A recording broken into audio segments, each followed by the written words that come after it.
بسم الله الرحمن الرحيم. الحمد لله رب العالمين، والصلاة والسلام على المبعوث رحمة وهداية للعالمين سيدنا محمد وعلى آله وصحبه ومن اهتدى بهديه واتبع سنته وطريقته إلى يوم الدين.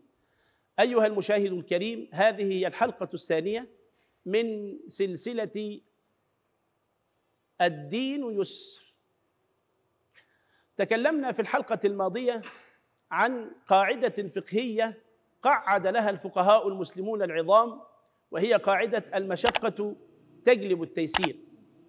وهذه الحلقة سنفردها للمشقة التي تجلب التيسير في العبادة والطهارة.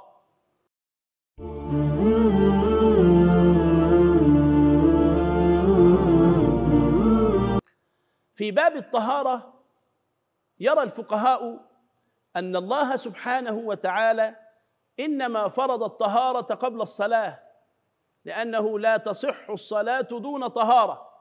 يقول النبي صلى الله عليه وسلم: لا يقبل الله صلاة عبد إلا بطهور، يعني إلا بوضوء أو غسل.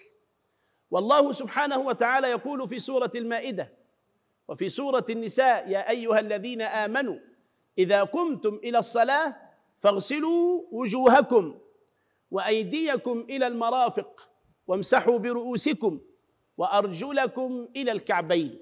هذا هو الوضوء الصحيح الذي لا تتم الصلاة إلا به. والصلاة 5 صلوات في اليوم والليلة كتبها الله على العباد.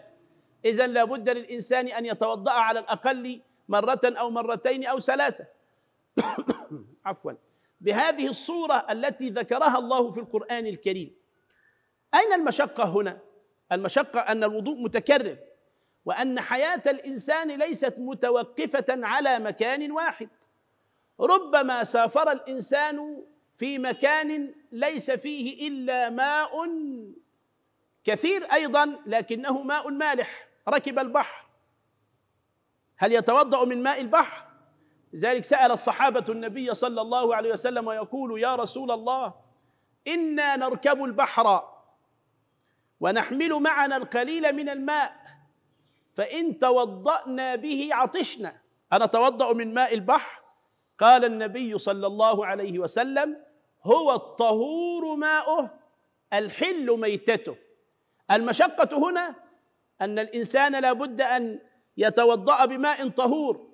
ماء البحر طهور أم لا؟ حكم النبي صلى الله عليه وسلم بأن ماء البحر طهور. إذن هذا هو التيسير التي أتى في مسألة الوضوء. ربما سافر الإنسان في صحراء لا يجد الماء أصلا، لا مالح ولا عذب، بل يجد التراب، وفي هذا مشقة. كيف يحضر الماء وكيف يتوضأ بهذا الماء القليل الذي معه في الصحراء؟ أرأيت لو أن الله سبحانه وتعالى أوجب عليك الوضوء وأنت في الصحراء، هل تستقيم الحياة؟ هل يستطيع الإنسان أن يمتنع عن الطعام والشراب وأن يتوضأ بهذا الماء ثم يهلك عطشا؟ أبدا. ولذلك يسر النبي صلى الله عليه وسلم في هذه المسألة، وقال للصحابة الكرام: أعطيت 5 لم يعطهن نبي قبلي، نصرت بالرعب مسيرة شهر، وجعلت لي الأرض مسجدا وتربتها طهورا، فأيما رجل من أمتي أدركته الصلاة فليصلي. هذا من باب التيسير، ومن باب أن الله سبحانه وتعالى أجاز للإنسان أن يتيمم بالتراب بدلا عن غسل أعضائه بالماء للوضوء. إذن فالتيمم تيسير من مشقة وجوب التوضؤ بالماء. وكذلك الصلاة أيضا. الصلاة عند اليهود لا بد أن تكون في ديره، والصلاة عند النصارى لا بد أن تكون في كنيسته. أما عندنا نحن المسلمين فالصلاة من الممكن والجائز والمقبول والمعقول والمستحب أن تكون في المسجد، لكن إن اضطر الإنسان أن يصلي خارج المسجد هل تصح صلاته أم لا تصح؟ يقول النبي صلى الله عليه وسلم: وجعلت لي الأرض يعني كل الأرض مسجدا وطهورا أيما رجل من أمتي أدركته الصلاة فليصلي. إذن يجوز لك أن تصلي في أي مكان على الأرض، لا أن تفرش تحتها سجادة أو مصلاة أو غيرها، لا، من الممكن أن تصلي على الأرض مباشرة على كل نوع من أنواع الأرض.